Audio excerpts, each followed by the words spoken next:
तो देखिए फ्रेंड्स, यहाँ पास हमने निरक्षी स्थिति के बारे में इसका डिफिनेशन लिख लिया है। अब इसको समझते हैं, और जैसा हमने अच्छी स्थिति आपको समझाया और एक एक पॉइंट समझाया कि एक शब्द को समझाया है, ठीक उसी प्रकार हम निरक्षी स्थिति को भी समझने वाले हैं। ठीक है, देखिए फ्रेंड्स, यहाँ पास जैसे लिखा हुआ है कि जब विद्युत द्विध्रुव के लंबार्धक रेखा पर स्थित किसी बिंदु पर विद्युत क्षेत्र की तीव्रता निकालते हैं तो इस स्थिति को हम क्या कहते हैं? निरक्षीय स्थिति कहते हैं। फ्रेंड्स, यहाँ पर सबसे इंपॉर्टेंट चीज है, सबसे पहले हम यह समझते हैं कि विद्युत द्विध्रुव क्या है। इसको हमने आपको समझाया था अच्छी स्थिति, जब हमने आपको पढ़ाया था तो वहाँ पास हमने विद्युत द्विध्रुव के बारे में बात किया था, विद्युत द्विध्रुव आघूर्ण के बारे में बात किया था, और साथ ही हमने अच्छी स्थिति के बारे में बात किया था। तो आप डिस्क्रिप्शन पर वीडियो है, जरूर देखिएगा। ये छोटे छोटे जो टॉपिक होते हैं, यदि आपके क्लियर होते हैं तो जब हम व्यंजक हल करते हैं तो इन चीज़ों को समझने में हमें ज़्यादा आसानी हो जाती है। ठीक है, तो हमने आपको बताया था कि जब विद्युत द्विध्रुव के लंबार्धक रेखा पर स्थित किसी बिंदु पर विद्युत क्षेत्र की तीव्रता निकालते हैं तो इस स्थिति को हम क्या कहते हैं? निरक्षीय स्थिति कहते हैं। फ्रेंड्स, अब यहाँ पास जो चीज़ लिखा हुआ है, अब हो सकता है कि कई सारे स्टूडेंट के समझ में ना आ रहा हो, लेकिन कोई बात नहीं, हम एक एक शब्द को समझेंगे और एक एक इन शब्दों के सहारे हम डायग्राम बनाएंगे और फिर इसके बाद हम आगे के व्यंजक हल करेंगे। ठीक है, देखिए यहाँ पास लिखा हुआ है कि जब विद्युत द्विध्रुव के लंबार्धक रेखा पर स्थित किसी बिंदु पर, देखिए अभी इतना हम बनाते, पहले द्विध्रुव बना देते हैं। ये विद्युत द्विध्रुव है, इसको हम ए नाम देते हैं, ए पॉइंट, इसको हम बी पॉइंट दे देते हैं, और दोनों के बीच की जो दूरी है, दोनों के बीच ओ बिंदु है, और दोनों के बीच की दूरी को हम देते हैं 2l। ठीक है फ्रेंड्स, यहाँ ध्यान देना, क्योंकि यहाँ पास मध्य दूरी है तो यहाँ पास 2l है, तो ये भी हो सकता है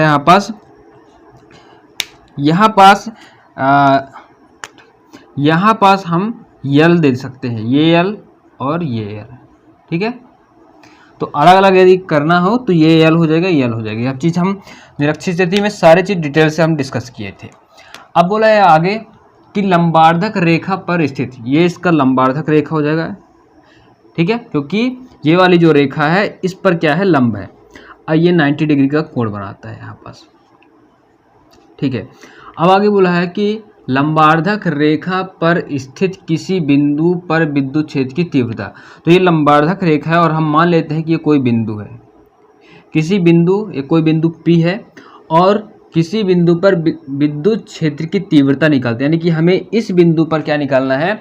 विद्युत क्षेत्र की तीव्रता निकालना है। ठीक है, तो आप समझ पा रहे हैं कि यहाँ पास क्या लिखा हुआ है? यहाँ यह लिखा हुआ डिफिनेशन कि कोई विद्युत द्विध्रुव है जिसमें एक लंबार्धक रेखा, और इस लंबार्धक रेखा में स्थित कोई बिंदु P जिस पर हमें क्या निकालना है? विद्युत क्षेत्र की तीव्रता निकालते हैं।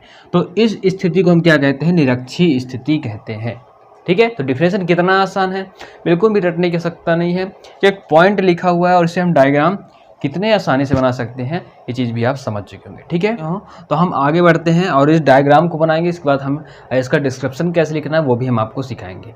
चलिए फ्रेंड्स, आगे बढ़ते हैं। तो फ्रेंड्स, सबसे पहले हम इसके डायग्राम को समझ लेते हैं, काफ़ी महत्वपूर्ण है, और जब तक इसके डायग्राम को हम समझ रहे हैं, ध्यानपूर्वक समझिएगा। एक रेखा है यहाँ पास, ये विद्युत द्विध्रुव है, ये ए बिंदु है और ये बी बिंदु है। ठीक है, तो दोनों के बीच की दूरी को यदि हम देखें तो ये 2l होता है, लेकिन इस रेखा पर एक मध्य बिंदु O है। ठीक है, तो ये दोनों अलग अलग हो जाते हैं। यहाँ से यहाँ की बीच की दूरी की बात करें तो यल हो जाता है, और यहाँ से यहाँ की बीच की दूरी की बात करें तो ये भी यल हो जाता है, स्मॉल यल हो जाता है। ठीक है, अब बोला है कि विद्युत द्विध्रुव पर एक लंबार्धक रेखा है जिस पर हमें क्या ज्ञात करना है? विद्युत क्षेत्र की तीव्रता ज्ञात करना है। ठीक है, ये P बिंदु है जिस पर हमें क्या ज्ञात करना है? विद्युत क्षेत्र की तीव्रता ज्ञात करना है। ठीक है, अब क्या करेंगे? इस रेखा के बीच की दूरी हम मान लेते हैं स्मॉल r है। ठीक है, ये हो गया। ओके, अब क्या करेंगे आगे? तो P को यदि हम B से मिलाएं, ठीक है, तो यहाँ पास क्या हो जाएगा? ये पाइथागोरस प्रमेय यदि हम लगा देते हैं यहाँ पास, तो r² + l² हो जाएगा, क्योंकि यहाँ पास 90 डिग्री का कोण बनता है और l और r है, तो यहाँ पास पाइथागोरस प्रमेय लगाएंगे तो r² + l² हो जाएगा। ठीक है, अब क्या होगा? इसके आगे ये दो घटकों में वियोजित हो जाता है। यदि हम इस रेखा को हम आगे बढ़ा देते हैं तो यहाँ पास हो जाएगा, आपने पिछली कक्षाओं में पढ़ा होगा, r cos θ + r sin θ। ठीक है। यहाँ पास यदि 90 डिग्री है तो r बराबर r cos theta sine theta होता। अब यहाँ पास देखिए क्या होगा, एक रेखा यहाँ हम खींचते हैं। अब यहाँ पास देखिएगा कि जो ये भी पाइथागोरस प्रमेय है, ठीक है, यहाँ भी पाइथागोरस प्रमेय लगेगा, तो यहाँ पास भी क्या हो जाएगा R square plus L square, ठीक है, ये पूरा रूट में रहेगा। अब यहाँ पास देखिए ध्यानपूर्वक, यह यदि हम विद्युत क्षेत्र की तीव्रता निकालते हैं P बिंदु पर, तो ये वाली जो रेखा, ये वाला त्रिभुज देखेंगे आप, ध्यानपूर्वक देखिएगा, AOP त्रिभुज AOP बस देखिए, ठीक है, ये त्रिभुज देखना है AOP देखिए। तो इसका यदि परिणामी यदि हम विद्युत, ठीक है, यदि हम विद्युत क्षेत्र की तीव्रता निकालते हैं तो ये क्या हो जाएगा, दो घटकों में विभाजित हो जाता है। एक यदि हम यहाँ पास E1 ले लेते हैं, E1, तो यहाँ पास क्या हो जाएगा E1 cos थीटा, यहाँ पास E1 साइन थीटा हो जाएगा। तो ये सब यहाँ पास ध्यानपूर्वक समझना है। यहाँ पास अभी मैंने बताया कि यदि हम E1 लेते हैं तो E1 cos थीटा, यहाँ पास भी क्या हो जाएगा E1 साइन थीटा हो जाएगा। अब देखिए ये वाली जो रेखा है ये लंबार्धक है और ये P बिंदु है, ठीक है। यहाँ से हम एक रेखा खींचते हैं। अब देखिए यहाँ पास एक 90 डिग्री का कोण बन रहा है, यहाँ पास यदि आप देखेंगे तो 90 डिग्री का कोण बन रहा है। और यदि हम ये 90 डिग्री का जब कोण बन रहा है यहाँ पास, तो यदि ये E1 साइन थीटा हो जाएगा, E1 साइन थीटा, तो ये क्या हो जाएगा E1 cos थीटा, ये क्या हो जाएगा E1 cos थीटा हो जाएगा। तो ये इसका क्या हो जाएगा E1 हो जाएगा, ठीक है। अब समझते हैं आगे। यहाँ पास एक रेखा हम खींचते हैं। अब हम ये वाला एक रेखा लेते हैं कि ये रेखा, अब यहाँ पास देखेंगे 90 डिग्री कोण बन रहा है, ये वाली रेखा और ये वाली रेखा देखेंगे तो ये रेखा और ये रेखा 90 डिग्री का कोण बना रहा है। तो फिर हम E1 ले लिए हैं, अब E2 ले लीजिए। अब क्या ले लेते हैं E2, तो यहाँ पास जब E2 होगा तो यहाँ पास भी E2 हो जाएगा, E2 और E2 ये भी हो जाएगा, समझ रहे बात को, तो ये भी E2 हो जाएगा। तो यहाँ पास क्या हो जाएगा, ये E1 साइन थीटा, तो ये E2 साइन थीटा हो जाएगा, ठीक है। और ये क्या हो जाएगा, ये भी E2 cos थीटा। इसलिए यहाँ पास दो बार चीज़ें आ जाती है, ठीक है, कि E1 cos theta, E2 cos theta. अब ये क्या हो जाएगा E2 निकल जाएगा, ये E1 ये E2। अब इनकी जो मेन सबसे इम्पोर्टेंट चीज़ है इनकी जो दिशा, ठीक है, दिशा का विशेष रूप से ध्यान रखना। तो चलिए फ्रेंड्स अब इसके डिस्क्रिप्शन को समझते हैं, इसके डिस्क्रिप्शन कैसे लिखें। फ्रेंड्स यहाँ पास हमने डिस्क्रिप्शन लिख लिया है, देखिए यहाँ पास डिस्क्रिप्शन में लिखा है कि मान लो AB एक विद्युत द्विध्रुव है, ऋण Q और धन Q आवेशों से मिलकर बना हुआ है, और मान लो आवेशों के बीच की दूरी 2L है, ठीक है। जैसे कि हमने बताया था कि एक विद्युत द्विध्रुव है, यहाँ पास A बिंदु ये B बिंदु है, ऋण Q आवेश है, धन Q आवेश है, ठीक है, दोनों के बीच की दूरी कितनी है 2L है। तो देखिए कितना आसान है, मतलब जो डायग्राम है उस डायग्राम को देखकर आप डिस्क्रिप्शन बड़े आराम से लिख सकते हैं कि एक विद्युत द्विध्रुव AB एक विद्युत द्विध्रुव है, इस पर ऋण Q और धन Q आवेश है, दोनों आवेशों के बीच की दूरी 2L है। अब आगे लिखा है कि मान लो इसके मध्य बिंदु O से, इसका मध्य बिंदु ये O है, O से R दूरी, ये R दूरी पर स्थित कोई बिंदु, R दूरी पर निरक्षीय स्थिति में एक बिंदु P है, क्या है P है, तो ये निरक्षीय स्थिति में एक बिंदु P है, ठीक है। तो निरक्षीय स्थिति किसे कहते हैं, जो विद्युत ध्रुव के लंबार्धक में कोई बिंदु P है, हम उस स्थिति को क्या कहते हैं, निरक्षीय स्थिति कहते हैं। तो ये निरक्षीय स्थिति है। तो इस स्थिति में कोई बिंदु P है जिस पर हमें क्या ज्ञात करना है, विद्युत क्षेत्र की तीव्रता ज्ञात करना है। तो जिस पर हमें विद्युत क्षेत्र की क्या ज्ञात करना है, तीव्रता ज्ञात करना है, ठीक है। तो डिस्क्रिप्शन लिखना कितना आसान है, बिल्कुल भी इसके रटने की आवश्यकता नहीं है। डायग्राम देखिए, डायग्राम समझ गए हैं तो डिस्क्रिप्शन बहुत ही आराम से लिख पाएंगे, ठीक है। तो यहाँ पास एक बार मैं फिर से पढ़ देता हूँ कि मान लो AB एक विद्युत द्विध्रुव है, ऋण Q और धन Q आवेशों से मिलकर बना हुआ है। मान लो आवेशों के बीच की दूरी 2L है और इनके मध्य O से R दूरी पर निरक्षीय स्थिति में एक बिंदु क्या है, P है, ठीक है। ये बिंदु P है जिस पर हमें क्या ज्ञात करना है, विद्युत क्षेत्र की तीव्रता ज्ञात करना है, ठीक है फ्रेंड्स। तो अब बहुत ही इस चीज़ों को ध्यान से समझिए, क्योंकि अब मैथमेटिकल कैलकुलेशन है तो थोड़ा सा हो सकता है कि आपको प्रॉब्लम हो, तो बहुत ही आराम से इस क्लास को देखिएगा, बिल्कुल भी स्किप नहीं करना है, अन्यथा आपसे वो मैथमेटिकल चीज़ें नहीं बन पाएंगी।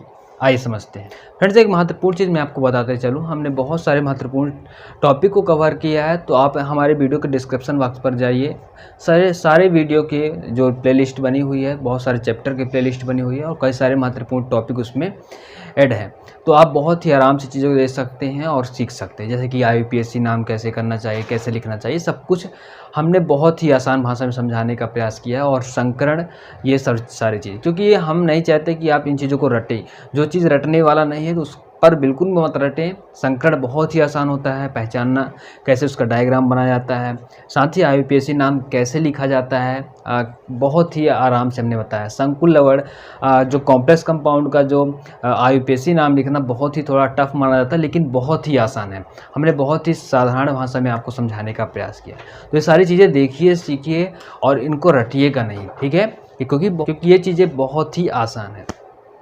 आइए हम क्लास पर आते हैं। फ्रेंड्स, एक चीज़ मैं आपको और बता देता हूँ साथ ही, कि जो इसकी PDF है, इसकी PDF आपको डिस्क्रिप्शन बॉक्स पर मिलेगा, उस पर पासवर्ड होगा, पासवर्ड हम इस क्लास के लास्ट में आपको बताएंगे, ठीक है। तो क्लास में बने रहिए। तो फ्रेंड्स, अब क्या लिखेंगे, बिंदु A पर ऋण Q आवेश के कारण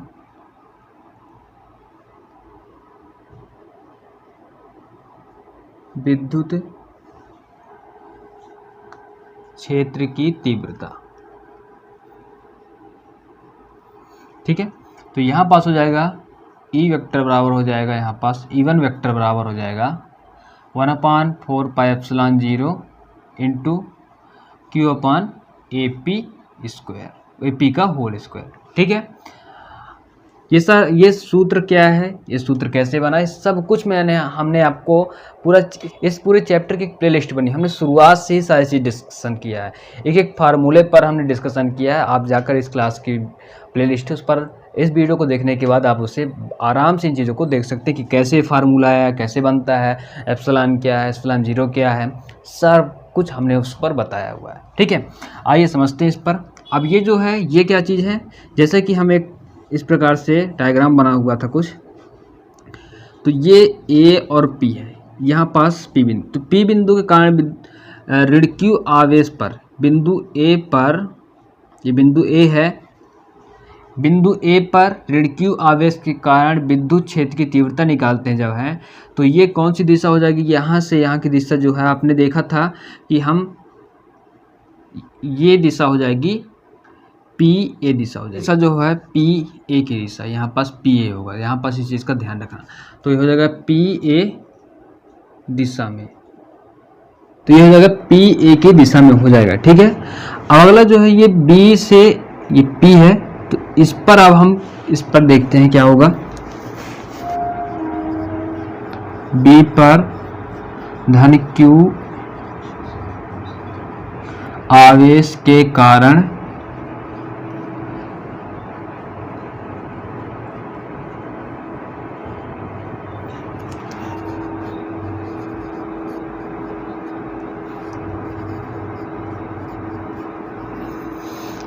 देखिए, यहाँ पास क्या करना है, यहाँ पास भी थोड़ा सा सुधार कर लीजिए यहाँ पास, क्योंकि ऋण Q आवेश के कारण बिंदु P पर, हम ये चीज़ तो मेन इंपॉर्टेंट चीज़ यही लिखना है, किस पर हमें विद्युत क्षेत्र की तीव्रता याद करना है, तो बिंदु P पर विद्युत क्षेत्र की तीव्रता, ठीक है। अब यहाँ पास B बिंदु पर ऋण धन Q आवेश के कारण बिंदु P पर विद्युत क्षेत्र की तीव्रता, यहाँ पास E2 बराबर हो जाएगा 1/4πε0 इंटू Q/, ये हो जाएगा PB स्क्वायर हो जाएगा, ठीक है। ये हो जाएगा PB दिशा में, हो जाएगा PB दिशा में, ठीक है।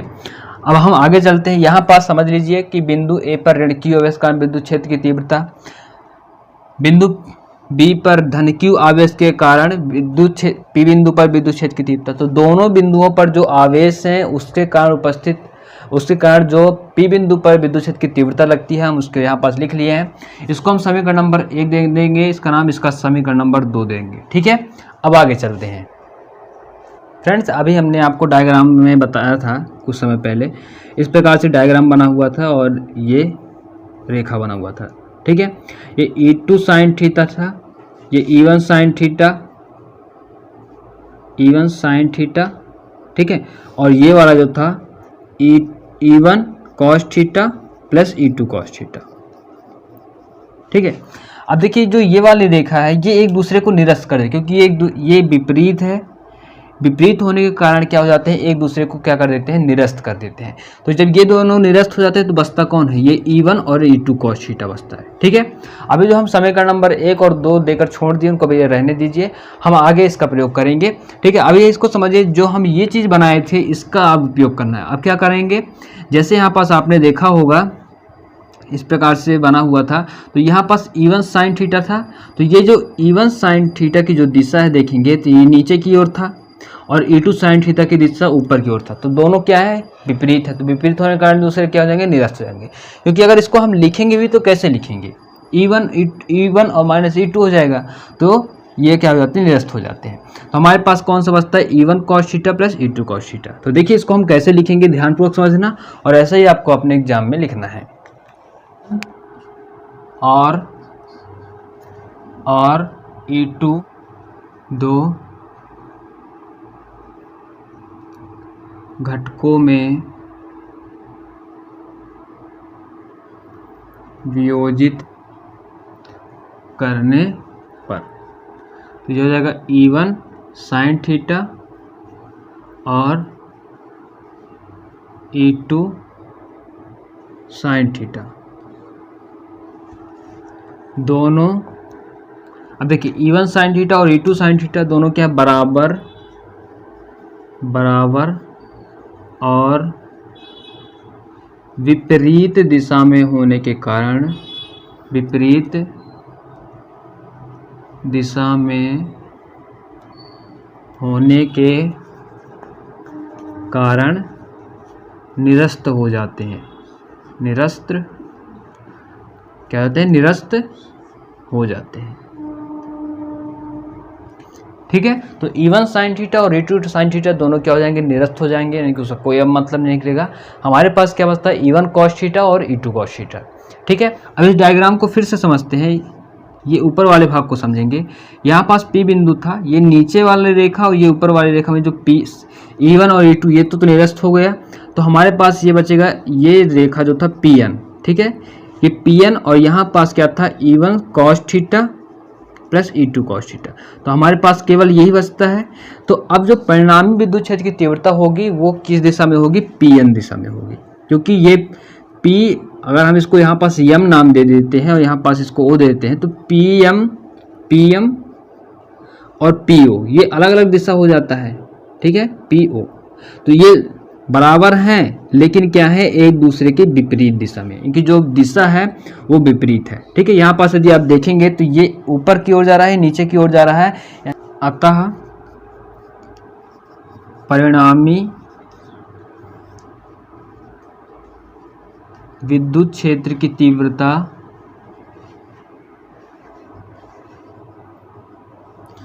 PN दिशा में होगी, ठीक है। तो P क्या होगा, E बराबर हो जाएगा E1 cos theta plus E2 cos theta, ये हो जाएगा। इसको समीकरण नंबर हम 3 देकर छोड़ देते हैं। तो यहाँ पास देखिए क्या क्या हुआ है, समझ लेते हैं। E1 और E2 दो घटकों में होता है, E1 साइन थीटा और E2 साइन थीटा, ये दोनों बराबर हैं, विपरीत होने के कारण क्या हो जाते हैं, निरस्त हो जाते हैं। तो हमारे पास क्या बचता है, अतः परिणामी विद्युत क्षेत्र की तीव्रता जो होगी अब PN दिशा में होगी, किस दिशा में होगी, PN दिशा में होगी। तो E बराबर हमारे पास क्या हो जाएगा, E इक्वल हो जाएगा E1 cos theta plus E2 cos theta हो जाएगा, ठीक है। अब इस पर हम अब क्या करेंगे, जो हम शुरुआत में जो बिंदु P पर जो ऋण Q आवेश था उसके कारण बिंदु P पर लगने वाला विद्युत क्षेत्र की तीव्रता और बिंदु B पर धन Q आवेश के कारण बिंदु P पर लगने वाले विद्युत क्षेत्र की तीव्रता, जो उसमें से हम E1 और E2 निकाले थे उस वैल्यू को यहाँ पुट करेंगे, यानी कि समीकरण 1 और 2 की जो वैल्यू है उसके जो मान निकले थे E1 और E2 के, उस मान को हम कहाँ पुट करेंगे, इस समीकरण में पुट करेंगे, ठीक है। मेरी बात को समझ रहे हैं, अब आगे समझते हैं इसको। तो फ्रेंड्स यहाँ पास हो जाएगा E equal to E1 cos theta plus E2 cos theta, और यहाँ हो जाएगा, यहाँ पास लिखेंगे समीकरण नंबर ये 3 था। अब सब आगे लिखते हैं यहाँ। अब देखिए यहाँ पास क्या करेंगे, E1 और E2 यहाँ पास लिखेंगे क्योंकि इसमें कॉस थीटा कॉमन है, तो E1 E2 कोष्टक कर दीजिए, यहाँ पास कॉस थीटा हो जाएगा। अब ये हो जाएगा E1 और E2। देखिए चूँकि E1 और चूँकि यहाँ पर देखिए AP बराबर BP है, AP बराबर BP है। जब AP बराबर BP है तो इसलिए क्या हो जाएगा, ये हो जाएगा 2E1 कॉस थीटा। इसलिए क्या हो जाएगा, इसलिए E1 बराबर E2 के हो जाएगा। ठीक है, तो ये हो जाएगा E1, तो यहाँ पास देखेंगे तो ये E1 plus E1 cos theta, ये तो ये E बराबर क्या हो जाएगा, 2E1 कॉस थीटा हो जाएगा। ठीक है, ये हो जाएगा। अब क्या करना है आपको, यहाँ पर ध्यान देना, ये E1 जो है, अब इसकी वैल्यू आप पुट कर दीजिए, समीकरण नंबर 1 से पुट कर दीजिए, तो क्या हो जाएगा, E बराबर हो जाएगा 2 into 1/4 pi epsilon 0 into Q बटे ए, यहाँ पास लिखिए PA का स्क्वायर, PA का होल स्क्वायर। ठीक है, और यह है कॉस थीटा। तो E1 की वैल्यू हमने कहाँ से पुट किया है, समीकरण नंबर 1 से, तो यहाँ पास हो जाएगा। अब देखिए फ्रेंड्स, आगे क्या करेंगे, हम थोड़ा सा डायग्राम पर चलते हैं और डायग्राम का हम आधा हिस्सा बनाने का प्रयास करेंगे। ये था स्मॉल r, ये था L, और ये था क्या, R² प्लस L स्क्वायर। ठीक है, बहुत ही ध्यानपूर्वक समझना। अब यदि हम इस पर कॉस थीटा लगा देते हैं, आपने यदि पिछली कक्षाओं में 9th या 10th में आपने पाइथागोरस प्रमेय और उस पर त्रिकोणमिति पढ़ा होगा, तो यदि हम इसमें से कॉस थीटा निकालना हो तो कैसे निकालेंगे, आपने सबने पढ़ा होगा L लाल बट्टे कक्का, तो ये आधार बट्टे कर्ण होता है, तो ये आधार है और ये है कर्ण, ये आधार है ये कर्ण है, तो ये कॉस थीटा की वैल्यू यहाँ से हम निकालेंगे L बट्टे root L square plus R² plus L square हो जाएगा। तो यहाँ पास हम बहुत ही आराम से इस सूत्र से निकाल कर लिख देंगे कि 2 into 1/4 pi epsilon 0 into Q बटे PA की वैल्यू हमने क्या निकाला था, root R² plus L square. ये कहाँ से निकाला था हमने, ये यहाँ पास इस प्रकार से डायग्राम बना हुआ था, यहाँ पास P था, यहाँ A था, यहाँ B था। ठीक है, तो ये PA की वैल्यू अपने पास क्या था, यदि PA की वैल्यू की बात करें तो अपने पास क्या था, R² प्लस L स्क्वायर था, तो इसकी वैल्यू हम यहाँ पुट कर देंगे। ठीक है, और इसका पूरे का क्या लगा देंगे, होल स्क्वायर। बहुत ही ध्यान से समझना, ये बहुत ही बारीकी चीज़ है। ये रूट लगेगा, इसके बाद क्या होगा, इस पर पूरा होल स्क्वायर लगेगा, इस रूट पर पूरा होल स्क्वायर लग जाएगा। ठीक है, यहाँ से हम पाइथागोरस प्रमेय, यहाँ से हम कॉस थीटा निकाल लेते हैं। तो कॉस थीटा बराबर मैंने आपको क्या बताया अभी, L आधार बट्टे कर्ण, तो आधार बट्टे कर्ण यहाँ पास लगा देंगे और यहाँ हो जाएगा, यहाँ कॉस थीटा था भी लिखा था, यहाँ पास इंटू लगाएंगे और कॉस थीटा की वैल्यू हमारे पास आ जाएगा L upon root R² plus L square. ठीक है, ये हो गया।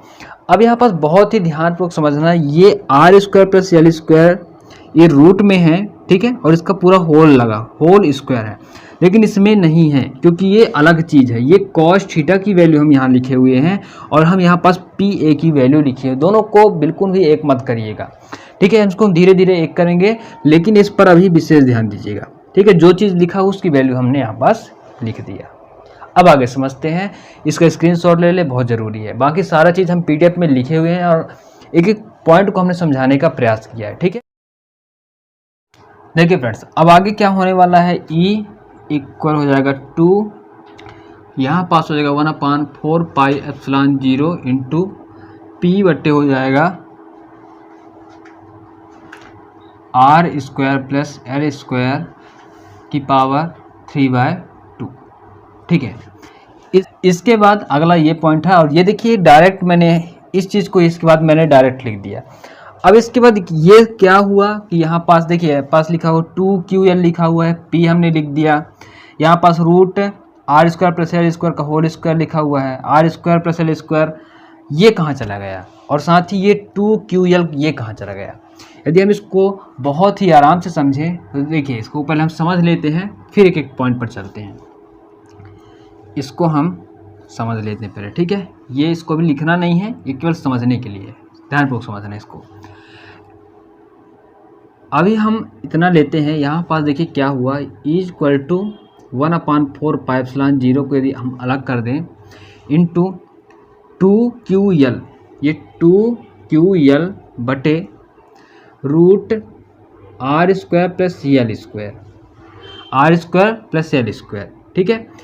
आपने पढ़ा होगा या फिर आप जानते होंगे कि रूट को यदि हम हटाते हैं, ठीक है, रूट को यदि हम हटाते हैं तो वो किसके, ये अगर हम रूट हटा दें तो ये R² प्लस L स्क्वायर की पावर 1/2 हो जाता है। क्या हो जाता है, यदि हम रूट हटाएं तो ये क्या हो जाएंगे, इसके इक्वल होता है। ध्यान देना हमेशा, R² प्लस L स्क्वायर यदि हम इसका रूट हटाएं और यदि हम इसको इस रूप में लिखें तो ये 1/2 हो जाता है। क्या हो जाता है फ्रेंड्स, 1/2 हो जाता है। बहुत ही आराम से समझिएगा, 1/2 हो जाता है, ठीक है। तो इसमें भी वही होगा, इसमें भी वही होगा, दोनों में होंगे। तो हम इसको क्या लिख देते हैं, ध्यान देना यहाँ पास, इसको हम अब रूट में ना लिख करके इसको किस में लिख लेते हैं, R² प्लस L स्क्वायर 1/2, ठीक है। यहाँ पास हम लिखते हैं 1/2। अब ये देखिए, ये जो होगा ये स्क्वायर है, अभी ये कहीं नहीं गया है, ये अभी यही है, तो ये हो जाएगा क्या, 2। समझिए, एक एक पॉइंट समझिए, ठीक है। ये क्या हो जाएगा, पूरा T हो जाएगा। और ये क्या है, 2QL, ये 2QL है। अब इसके बाद समझिए आगे, ये क्या है, L तो इस पर लिख दिए हमने, इसको अब 1 में करिए 1, और ये क्या है, R² प्लस L स्क्वायर, तो R² प्लस L स्क्वायर, इसका रूट हटाकर हम 1/2 के फॉर्म में लिख दिए, ठीक है। सब कुछ इनटू में लिखा हुआ है, इससे हमें कोई दिक्कत नहीं है, वो बहुत ही आराम से हो जाएगा सारी चीज़ें, बस इसको समझ लीजिए। अब क्या हुआ, अब हम इसको पहले समझ लेते हैं, ये समझेंगे। देखिए क्या हुआ, R² प्लस L स्क्वायर, ये हुआ R² प्लस L स्क्वायर। अब इसकी मल्टीप्लाई इस घात की मल्टीप्लाई अंदर वाले घात के साथ हो जाएगा, तो 1/2 मल्टीप्लाई 2 हो जाएगा। अब यहाँ पर ध्यान से देखना, ये 2 से 2 कट जाएगा, ये 2 से 2 कट जाएगा, अपने पास क्या बचेगा, 1 बचेगा। तो क्या हो जाएगा, R² प्लस L स्क्वायर की पावर 1। समझ रहे हैं, बहुत कुछ अंदर चला है, ये डायरेक्ट यहाँ पास लिख दिया गया है, इसका मतलब ये नहीं है कि इसके अंदर कुछ नहीं हुआ। अब देखिए यहाँ पास ये कुछ हमें पता नहीं चल रहा, डायरेक्ट यहाँ पास क्या लिखा हुआ, 1/4 into P/R² plus L square की पावर 3/2। अब हमारे समझ में ये नहीं आएगा, ये किसी के समझ में नहीं आएगा जब तक इन चीज़ों को आप नहीं कर पाएंगे, ठीक है। तो इन चीज़ों को यदि आप समझ रहे हैं, अच्छे तरह से समझ रहे हैं, तो आपको पता चल जाएगा कि हाँ ये 2PL बराबर होता है, क्योंकि आप जानते हैं, मैंने आपको पढ़ाया भी है कि 2QL बराबर क्या होगा, P होता है। मैंने कई बार सूत्र को बताया है, ठीक है, इसके बारे में पढ़ाया भी है। तो ये क्या हो जाएगा, इसको हमें बारे में पता है कि 2QL क्या हो जाएगा, P हो जाएगा, और ये रूट है, इसका 1/2 होगा, ये 2 से कट जाएगा, तो और ये रूट है 1/2 है, इसका 3/2 हो जाएगा, ठीक है। कैसे होगा मैं समझा रहा हूँ, एक एक पॉइंट समझिएगा। तो हमारे पास क्या बचेगा, R² प्लस L स्क्वायर, ये इसका हो जाएगा। अब समझिए, यहाँ पास हम अगला पॉइंट लिख सकते हैं कि 1/4 इंटू क्या हो जाएगा, 2QL किसके बराबर होता है, P के बराबर होता है, तो हम डायरेक्ट P लिख देंगे, P बराबर हो जाएगा, ये P बराबर 2QL होता है। अब ये 2 से 2 काट चुका है, हमारे पास R² प्लस L स्क्वायर बचा है, ठीक है, इतना हमारे पास केवल बचा हुआ है। इसका क्या हो जाएगा, इसका भी वही हाल हो जाएगा, वो R² प्लस L स्क्वायर 1 की पावर 2 हो जाएगा। अब इसमें 1/2 है अपने पास, इसका होल नहीं है, तो ये इसी रूप में रहेगा, इस बात का ध्यान रखना। ये नहीं कि आप इसको R² प्लस L स्क्वायर लिख दिया है तो इसको भी आप वही चीज़ लिखना है, वही चीज़ नहीं लिखना है, इसको अलग करना है। अब आगे समझना, बहुत ही ध्यानपूर्वक समझना। E बराबर 1/4 इंटू Q बट्टे हो जाएगा। अब देखिए यहाँ पास R² plus L square, R² plus L square दोनों चीज़ें इंटू में है, तो ये हो जाएगा यहाँ पास, यहाँ समझ लीजिएगा, R² प्लस L स्क्वायर की पावर 1 और R² प्लस L स्क्वायर की पावर 1/2 है, ठीक है। आधार समान है, आधार क्या है, समान है, ये आधार समान है तो घात क्या होंगे, जुड़ जाएंगे। तो घात कैसे जुड़ेंगे, R square plus L square की पावर 1 प्लस 1/2 हो जाएगा। क्या हो जाएगा, 1 प्लस बाय 2 हो जाएगा। तो क्या हो जाएगा, अब आगे समझ लेते हैं। यहाँ पास R square plus L square 1, ये इसकी आज हम एलसीएम ले अब इसको सॉल्व करेंगे तो 2 1 कम 2 1 3, 3/2। ठीक है, तो देखिए इतना सब कुछ करने के बाद हमें क्या फार्मूला प्राप्त होता है, ये अगला स्टेप ये होता है। तो आप एक काम कर सकते हैं, या तो इन चीज़ों को लिखिए, पूरा स्टेप लिखें, या फिर डायरेक्ट आप इस प्रकार से लिख देंगे। ज़्यादातर बुक में आपको इसी प्रकार से मिलेगा, डायरेक्ट ही मिल जाते हैं, लेकिन यदि आप इस चीज़ को लिखना चाहते हैं कि एक चीज़ डिस्क्राइब करना चाहते हैं तो वो भी कर सकते हैं। ठीक है, तो मैं एक काम करता हूँ, हम इसको डायरेक्ट नहीं लिखते हैं, हम एक एक पॉइंट को लिखते जाते हैं, ताकि आप इसको एग्ज़ाम में या फिर जब आप एग्ज़ाम की प्रिपरेशन कर रहे हो तो एक बार इन चीज़ों को आराम से समझ पाए, कन्फ्यूजन ना हो। ठीक है, चलिए मैं इसको लिख देता हूँ ताकि आप इस चीज़ को याद रखें। जिन भी स्टूडेंट को समझ में ना आया हो, ध्यानपूर्वक एक बार फिर से समझ लीजिएगा, मैं बता दे रहा हूँ। हमने अगले स्टेप में पढ़ा था 1/4 पाई एप्सिलॉन 0, यहाँ करेंगे 2QL इकट्ठा करेंगे और यहाँ पास हो जाएगा root R square plus L square की पावर 1/2, यहाँ पास हो जाएगा R square plus L square की पावर 1/2 हो जाएगा, और ये पूरा होल स्क्वायर हो जाएगा। ठीक है, into 1/r square plus L square की पावर 1/2 हो जाएगा। ठीक है फ्रेंड्स, ये हो जाएगा अगला स्टेप 1/4 पाई एप्सिलॉन 0। चूँकि हम आपको बता चुके हैं पिछली कक्षाओं में कि पिछली क्लास में हमने आपको समझाया था कि P बराबर क्या होता है, 2QL ये होता है, इसलिए हम 2QL की वैल्यू क्या लिख देंगे, P लिख देंगे। तो यहाँ पास P बटे क्या हो जाएगा, R square plus L square, इसकी मल्टीप्लाई इसके साथ हो जाएगी, इसलिए 1 हो जाएगा। कैसे आया मैंने समझा दिया है। ठीक है, तो यहाँ पास क्या हो जाएगा, 1/r square plus L square. ठीक है, 1/2 हो जाएगा यहाँ पास। ठीक है, अब यहाँ पास लिख दीजिए, चूँकि P बराबर क्या होता है, 2QL। अगला स्टेप हो जाएगा आपके लिए 1/4 पाई एप्सिलॉन 0 इंटू, इन दोनों की मल्टीप्लाई हो जाएगी तो ये हो जाएगा P बटे R square plus L square, ये 1 है, और ये है R square plus L square की पावर 1/2। ठीक है, अब जब दोनों की मल्टीप्लाई कैसे होती है, देखिए यहाँ पर देखिए, ये R square plus L square, R square plus L square, इसको क्या बोलते हैं, आधार, इसको क्या बोलते हैं, घात। तो जब भी आधार समान हो, ध्यान देना, जब भी आधार समान होता है तो घात क्या होता है फ्रेंड्स, जुड़ जाता है।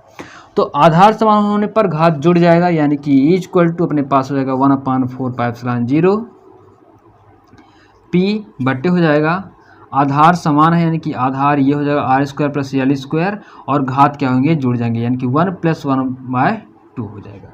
ठीक है, इतना स्टेप समझ चुके हो तो इसको स्क्रीनशॉट ले लीजिएगा और अपने नोटबुक पर जरूर लिख लीजिएगा। तो E बराबर हो जाएगा 1/4 पाई एप्सिलॉन 0 इंटू P बटे हो जाएगा क्या, R square plus L square हो जाएगा। ठीक है, इसको सॉल्व कैसे, कम 2 और 1 3, मतलब 3/2 हो जाएगा। ठीक है, अगला ध्यानपूर्वक समझना, चूँकि आर की जो वैल्यू होती है वो यल की जो वैल्यू होती है आर से काफ़ी कम होता है। ठीक है, तो हम यल की क्या किया, अगला यहाँ पास क्या होगा, चूँकि आर यहाँ पास क्या हुआ है, यल का मान जो है आर से अत्यंत क्या है, कम है, अतः यल की उपेक्षा करने पर, ठीक है, यल की क्या करेंगे, उपेक्षा मतलब होता है हटाना, अपेक्षा मतलब आशा करना। ये सब शब्दों के बारे में मैंने अच्छी स्थिति में बहुत ही आराम से इन चीज़ों के बारे में बताया है कि अपेक्षा मतलब क्या होता है, उपेक्षा मतलब क्या होता है। ठीक है, शब्दों का विशेष ध्यान रखें, अन्यथा आप जो लिखना चाहते हैं और जो समझाना चाहते हैं वो नहीं समझा पाएंगे। ठीक है, आगे क्या होगा, आगे होगा क्योंकि यल की वैल्यू बहुत ज़्यादा कम है, इसलिए हम यल को हटा देंगे, उपेक्षा कर देंगे, उपेक्षित कर देंगे इसे हम। तो 1/4πε0 इंटू पी बटे हो जाएगा आर की पावर आर स्क्वायर की पावर 3/2। एल स्क्वायर हट गया, अपने पास आर स्क्वायर बचा, आर स्क्वायर की पावर क्या है 3/2 है। तो यहाँ पास हो जाएगा अगला ई इक्वल टू 1/4πε0 इंटू हो जाएगा पी बटे, अब देखिए इस 3/2 की मल्टीप्लाई इसके साथ हो जाएगी तो क्या हो जाएगा आर स्क्वायर इंटू 3/2, ये 2 से 2 कट जाएगा, ये 2 से 2 कट कैंसिल, अपने पास 3 बचा तो यह हो जाएगा आर की पावर 3 हो जाएगा। ठीक है, समझ पा रहे हैं बात को, स्क्रीनशॉट ले, बहुत ज़रूरी चीज़ें हैं। तो फ्रेंड्स ये हमारे पास पूरा का पूरा क्या बचा 1/4πε0 इंटू पी बटे आर की पावर 3, ये है, ये क्या चीज़ है n(c-1). निरक्षीय स्थिति में विद्युत क्षेत्र की तीव्रता, निरक्षीय स्थिति में विद्युत क्षेत्र स्थिति में बिंदु P पर विद्युत क्षेत्र की तीव्रता, विद्युत क्षेत्र की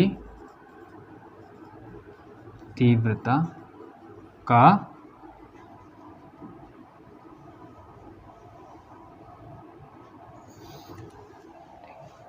तो फ्रेंड्स ये पूरा कंप्लीट होता है। मैं उम्मीद करूंगा फ्रेंड्स कि आज की क्लास में जो कुछ मैंने आपको समझाया है और जो चीज़ें हमने बताए हैं, बहुत सारी चीज़ें जो आपको बुक में डायरेक्टली मिल जाता है तो हम उसको बहुत ही आराम से चीज़ों को समझाया, स्टेप बाय स्टेप समझाया, कैसे अगला स्टेप बढ़ते हैं वो चीज़ हमने आपको बताया। तो मैं उम्मीद करूंगा कि आपको सारे स्टेप समझ में आएंगे। मैं उम्मीद करता हूं कि आज की क्लास में जो कुछ हमने आपको समझाया है वो आपको समझ में आया होगा। यदि आपको कहीं डाउट है तो ज़रूर हमें कमेंट पर बताएं ताकि हम आपके डाउट को सॉल्व कर सकें। तो चलिए फ्रेंड्स, इस क्लास को लाइक कर दीजिएगा, सब्सक्राइब ज़रूर कर लीजिएगा, क्योंकि अगला क्लास आपको तभी पता चलेगा जब आप हमारे चैनल को सब्सक्राइब करेंगे। और इसके साथ ही इस क्लास को दूसरे फ्रेंड तक शेयर कर दीजिएगा, जिससे तमाम दोस्त जो हैं बहुत ही आराम से इन चीज़ों को सीख सकें, पढ़ सकें।